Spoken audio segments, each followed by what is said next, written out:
রেস্টুরেন্টের মতো একদম ক্রিস্পি ফিশ পকোড়া বাড়িতেই বানাতে চাও? যদি বানাতে চাও তাহলে আজকের রেসিপিটা পুরোটাই দেখতে থাকো।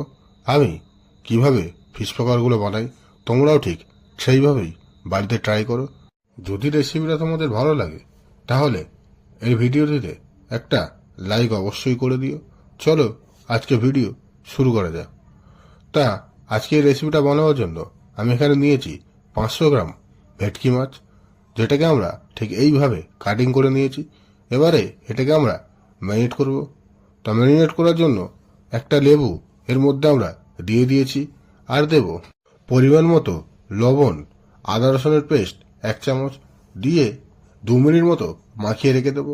তারপরে দেবো সামান্য পরিমাণে হলুদ গুঁড়ো, একটু চিলি ফ্লেক্স, সামান্য পরিমাণে গোলমরিচের গুঁড়ো, সামান্য ধনে গুঁড়ো, সামান্য জিরে গুঁড়ো, আর দেব একটু গরম মশলা গুঁড়ো।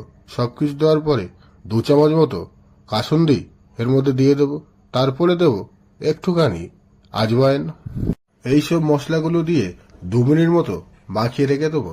তারপরে দেব 2 চামচ মতো কর্নফ্লাওয়ার আর 2 চামচ মতো বেসন। এগুলোকে দিয়েও আবারও আমরা ভালো করে ম্যারিনেট করে নেব।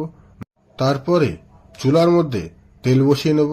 তেলটাকে মিডিয়াম ভাবে গরম করে নিয়ে ওর মধ্যে আমরা মাছগুলোকে এক এক করে ছেড়ে দেব। মাছগুলো ছাড়ার পরে প্রায় 4 থেকে 5 মিনিট মিডিয়াম ফ্লেমে ফ্রাই করতে হবে।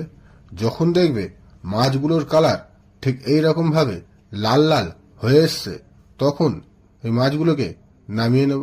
তাহলে বন্ধুরা, এই ছিল আজকের রেসিপি। তোমাদের কেমন লাগলো অবশ্যই জানিও।